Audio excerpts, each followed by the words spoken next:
네, 안녕하십니까. 아유, 반갑습니다. 동네 축하합니다. 더운데 뭐 어떻게 지내십니까? 근황 좀 소개해 주시죠. 나 이 더위를 잘 못 참는 사람이에요. 네. 그래서 여름이 오면 좀 여러 가지로 좀 편하게 있는 것이 참 좋은데 요즘은 꼭 그런 환경만 아니니까 나름대로 이 더위를 이기기 위해서 열심히 움직이는 게 좋겠다 싶어서 될 수 있으면 많은 사람 좀 만나보고 뭐 그러고 있는 중입니다.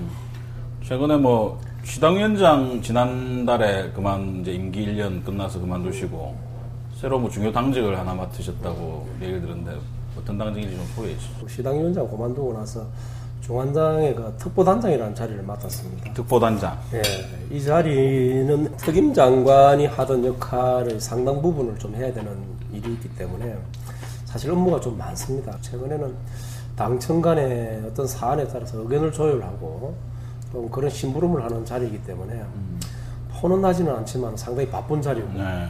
자, 막걸리 한잔 하시죠. 그러시다. 예. 이 막걸리 맛있는 막걸리. 최근에 이제 좀 드시죠. 예, 지역에 이제 관심이 내년 6월 초에서 이제 민선 6기 부산시장 선거에 이제 점점 이제 쏠리고 있는데 몇몇 여론조사 결과를 보면 이제 의원님이 이제 후보로 비교적 이제 상위권을 점하고 있는 그런 이제 여론조사 결과들이 나오고 있는데 시장 도전에 대한 현재 입장은 좀 어떻습니까? 시장을 하고 싶다고 되는 것도 아니고 시장을 하는 것도 중요하지만은 시장을 맡으면 도대체 부산시를 어떻게 바꿔놓을 것이냐 그런 그림이 있어야 된다고 저는 생각합니다. 그래서 저 혼자 머리로 이 큰 부산을 세계적인 도시로 관리 또 그렇게 또 운영해서 세계적인 도시로 만들어내는 것이 결국 쉽지가 않기 때문에 많은 사람의 중지가 필요하다. 그런 데 대한 그림을 그려보기 위해서 또 내가 생각하고 있는 부산시가 이렇게 나갔으면 좋겠다라는 그림들이 옳은지 그른지에 대한 여러 사람들의 의견을 들어보고 제가 시장 출마를 만약에 한다 그러면 그런 마음의 정리가 다 되고 또 여러 사람들의 그 협조가 만들어진다 그러면 뭐 해볼 생각입니다만은 아직까지는 근토 중내 중이다. 이렇게 아직은 생각이 듭니다. 아직은 여러 가지로 마음은 있으나 최종 결심은 아직 한 단계는 아니시고 여러 가지 정리 중에 있다. 이렇게 말씀드리는 게 옳은 거 아니냐. 만약에 한다 그러면 선언을 하고 해야 되겠죠. 외부에서 이제 의원님한테 이래저래 자문도 하시고 하는 분들이 당신이 한번 시장 한번 해봐라 하면서 권유하는 포인트는 뭐 어떤 겁니까? 대체적으로 비슷한 이야기. 당신은 구청장을 해서 지방자치도 알고 지방행정도 아는 사람이고 청와대에 근무하면서 누구보다도 많은 중앙행정의 경험을 했고 또 현직의 국회의원을 하면서 중앙무도에 두루두루 인맥을 가지고 있고 흐름을 아니까 당신이 당연히 참 좋은 적임자인 것 같아. 그리고 이번 시당위원장을 하는 동안에 대통령 선거라든지 영도구 보궐선거를 치면서 당신이 일하는 모습을 보니까 참 조용하면서도 강한 리더십으로 뭐 잘 이끌어주는 것 같아. 당신 무엇보다도 사람을 참 잘 이렇게 포옹하는 것 같아. 뭐 그런 이야기들을 주를 이루는 것 같아요. 내가 또 다른 사람들 이야기를 상대적으로 좀 잘 듣는 편이잖아요. 그 뭐 부산 시민들 또 비례 리더들이나 뭐 정치인들도 마찬가지고 내 말을 잘 들어줄 것 같은 사람이다. 뭐 이런 생각이 안 들겠습니까? 이번에 이제 아까도 잠시 얘기가 나왔습니다만은 뭐 한 두어 군데 여론조사 결과를 보면 지역에 이제 새누리당에서 후보로 거론되는 분들 중에 4선 의원도 계시고 뭐 3선 의원도 뭐 계시고 하십니다. 이 의원님하고 이 의원님하고 인접 지역구에 있는 또 다른 재선 의원하고 이제 강세를 보여서 이제 어이구 이거 이 판이 참 생각보다는 다이나믹하게 돌아갈 수 있겠다 이렇게 얘기하시는 분들이 많던데 여론조사를 어떻게 했는지 저는 잘 모르기 때문에 말은 할 수는 없는데 일단 이번 수치는 참고로 할 사항이기는 하지만은 그렇게 나온 이유는 부산 시민들이 좀 새로운 것을 요구하는 거 아니냐. 그렇기 때문에 앞으로 많은 시간 이제 시작이니까 시간이 남아 있으니까 그런 것을 뭐 아직 많이 바뀜이 생길 거라고 보고 박원순 시장의 경우에도 처음에 나왔을 때 5% 미만이었어요. 그렇죠.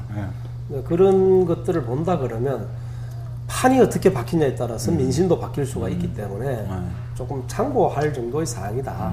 뭐 안철수 의원이 부산일보하고 인터뷰 과정에 내년 시장 선거에 독자 후보를 내겠다.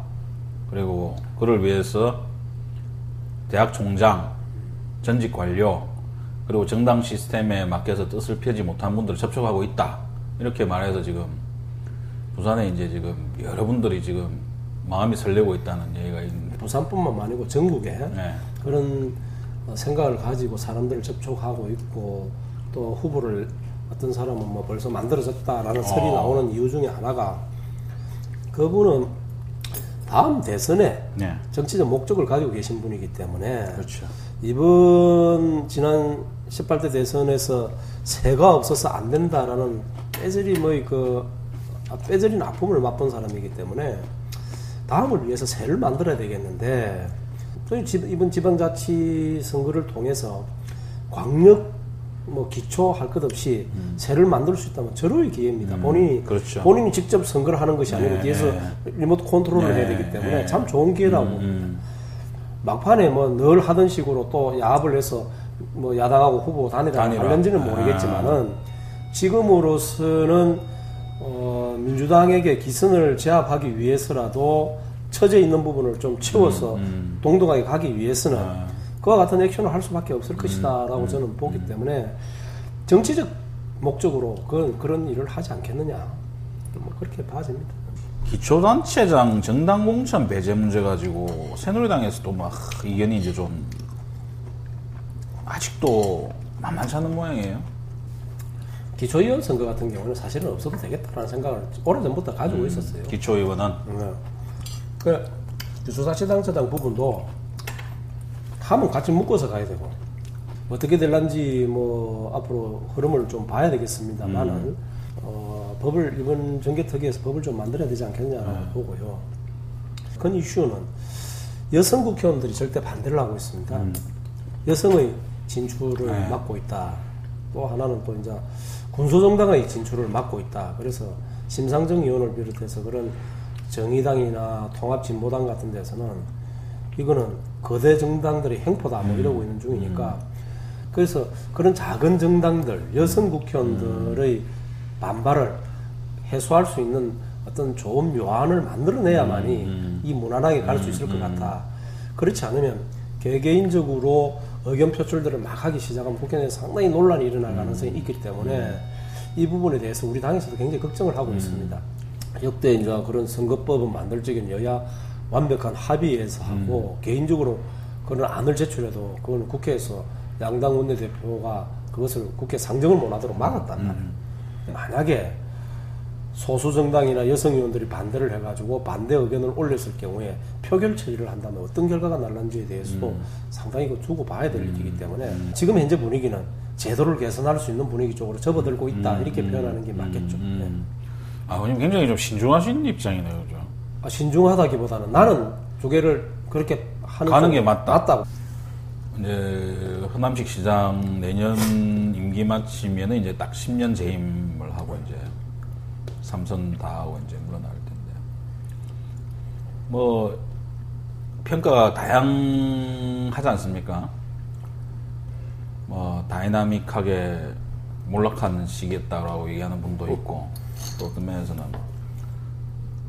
뭐 모자란 점이 없지는 않지만 그래도 뭐 크게 봐서 부산이 나갈 길을 제대로 뭐 제시한 업적도 있고 하다는 평가도 있고 한데 허 시장의 시작은 참 갑작스럽게 이루어진 거거든요. 허 시장이 무슨 마스터 플랜을 가지고 그죠. 시장을 하는 것도 아니고 당시에는 또 여소야대 국면이었기 맞습니다. 때문에 그 정권을 잡고 있는 노무현 대통령 시절에 새누리당의 그러니까 전신인 한나라당의 그 시장 후보로 나와서 당선이 돼가지고 상당히 어려운 여건 속에서 시장을 했다고 저는 봅니다. 그럼에도 불구하고 그 양반이 오랜 그 공무원의 그 경험을 가지고 참 안정적으로 부산시를 잘 이끌어왔다. 뭐 이런 안정적으로 이끌어왔다. 저는 이런 평가를 내리고 싶고요. 사실 부산을 어떻게 하면 다이나믹하게 만들 것인가 말들은 많은데 그걸 실행으로 옮기는 것은 참 쉽지가 않습니다. 쉽지가 않죠. 예. 그래서 부산에 뭐 해남 문제들 지금까지 뭐 공항 문제라든지 물 문제 이런 거 네. 나와 있습니다만 이것이 부산 혼자서 해결할 수 있는 문제 같으면 해결을 다 했죠. 네. 인근 시도하고 이게 연관이 있다 보니까 이게 어려운 거거든요. 그래서 허 시장에 대해서 나는 공을 한다 그러면 잘한 쪽으로 점수를 좀 줘야 된다. 이런 점수로 매기자면 점수를 매긴다 그러면 그 양반 적어도 85점 이상은 줘야 된다고 생각해요. 제가 허 시장한테 누님이 아주 점수를 잘 주셨다고 말씀드리겠습니다. 신공항 얘기를 하셨는데 이제 지금 뭐 수요 조사를 하겠다고 해서 이제 지금 좀 뭐 지역에서 분위기는 좀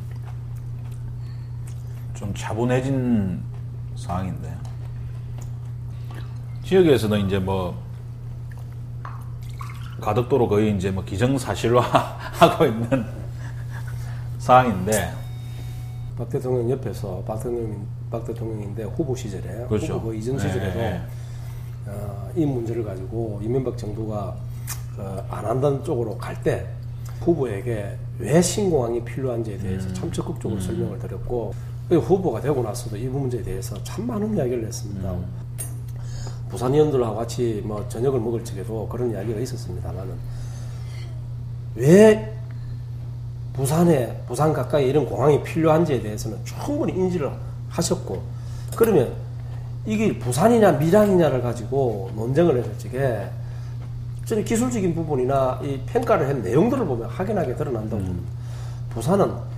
부산 가덕도 공항이 가장 큰 문제는 모든 배점에서 거의 다 이겼지만은 공력이라는 부분에서 5점 가까이를 냈습니다. 그래서 0.2점인가를 줬습니다. 전체적으로. 공력. 네. 그래서 이걸 가덕도 국제공항을 우리가 짓고자 하는 신공항의 방향을 김해 공항 방향으로 설정을 해놓고 있단 말이에요. 이렇게.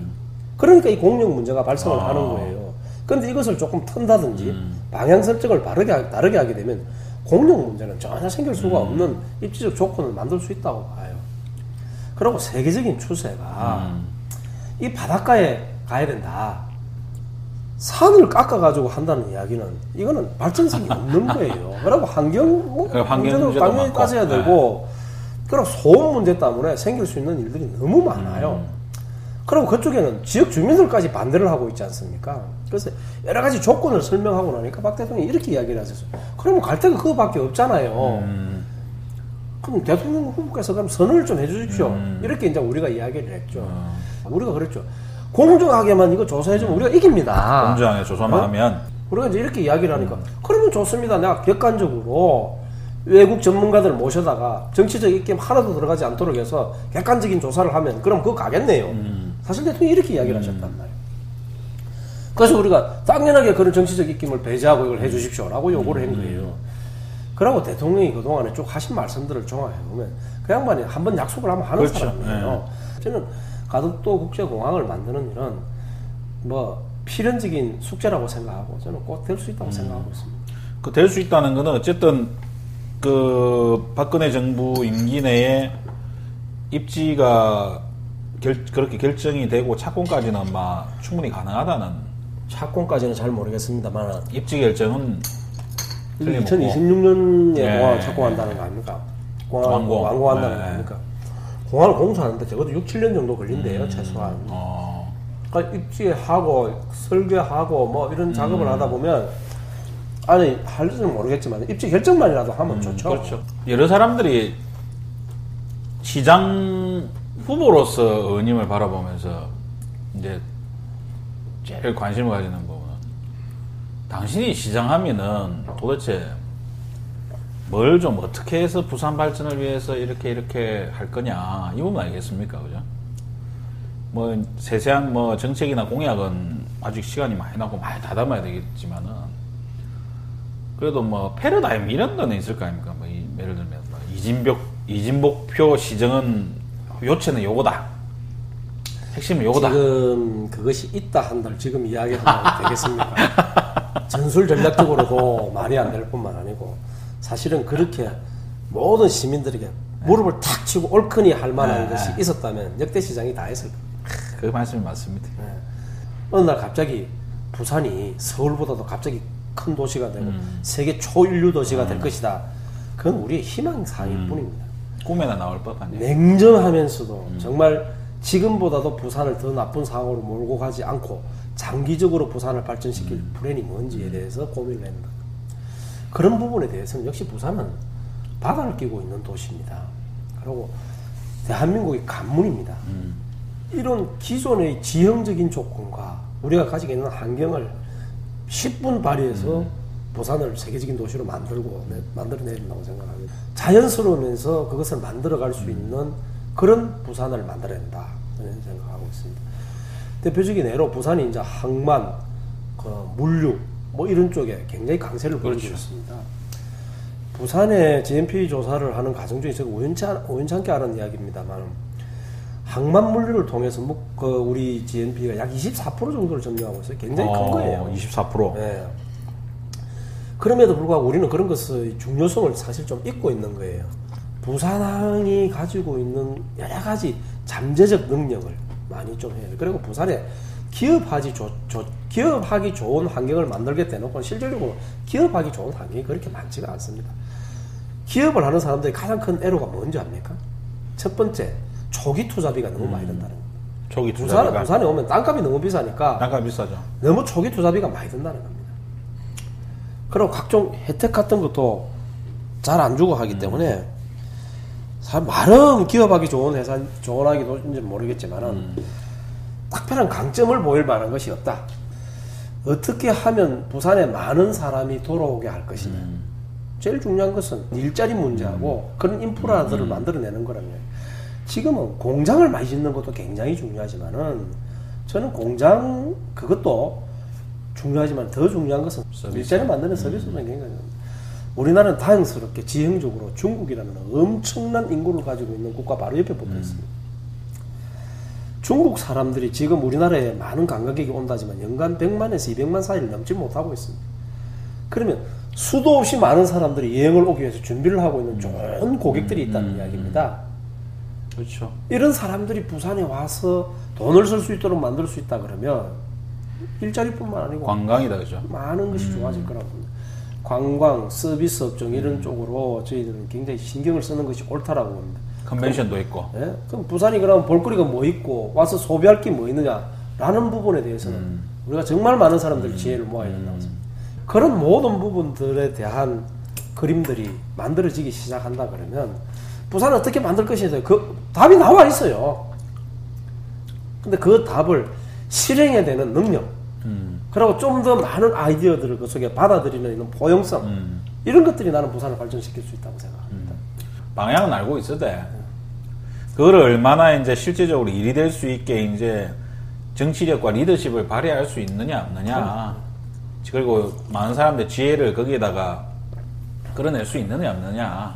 여기에 달려있다, 뭐, 이 말씀이에요. 나는 그 시장을 비롯해서 주요한 정책 기반자는 정말 많은 사람의 이야기를 들어야 된다고 생각합니다. 정말 많은 사람들의 이야기를 듣고 혼돈하지 않으면서 제대로 앞으로 나갈 수 있는 이런 리더십이 사실은 필요한 거죠. 부산 시민들은 좀 더 빠른 리더십, 좀 더 가감한 리더십, 좀 더 시원하게 뭔가를 할 수 있는 일들, 이런 리더십들을 원하고 있기 때문에 새로운 시장에 대한 목표가 과거하고 다르게 좀 이제 좀 그런 쪽의 사람들을 원하고 있지 않느냐, 저는 이렇게 보는 거죠. 언제쯤 최종적으로 결심을 하실 생각이십니까? 뭐 이것도 뭐 시한이 있는 문제라서.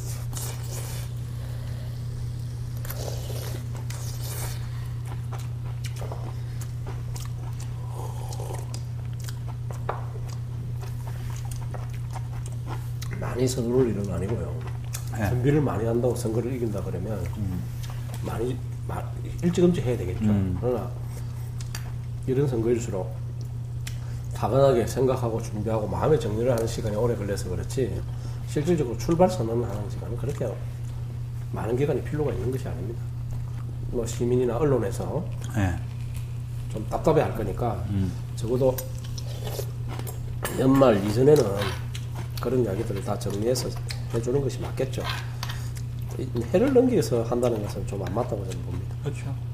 저희 코너에 이 마지막 질문이 있습니다. 오늘 의원님과 지금 촬영 중인 여기는 의원님 지역구에 있는 동네 할매파전 아주 유명한 집이죠. 아, 그렇죠. 오늘 뭐 파전하고 비빔밥 뭐 어땠습니까? 음식 맛이. 뭐 의원님한테 여쭤보는 게 참 별 의미가 없습니다만은 제가 좋아하는 음식이니까 네. 이 외지에서 오는 손님들 제가 이 집에 네, 잘 네. 모시고 와요. 그리고 이 집이 유명하게 됐던 결정적인 동기는 국풍 88인가 알겠어요. 네, 서울에서 여의도 광장에서 전국에 있는 맛있는 음식점 다 네, 불러가지고 예. 한번 잔치를 한 적이 있었어요. 그때 이걸 우리가 모시도록 제가 박관영 의장 계실 적에 네. 이야기를 해가지고 같이 한번 올라갔던 적이 있었어요. 아, 그럼 인연이 있는 집이다, 그죠? 인산인해였죠. 이제 동네 파전은 말 그대로 동네를 대표하는 브랜드가 됐고요. 부산의 대표적인 먹거리 중에 하나로 자리 잡으면 자리를 매김하게 됐죠. 음식 맛은 뭐 두말할 나위도 없고. 아, 오늘 참 저는 아주 오랜만에 왔습니다만은 역시 명불허전이라는 생각이 듭니다. 고맙습니다. 오늘 뭐 바쁘신데 시간 내주셔서 감사합니다. 네, 여러 가지 부족한 사람 또 이렇게 찾아와 줘서 고맙기도 하고요. 참 부담도 참 많이 갑니다. 알겠습니다. 예, 고맙습니다. 네. 예.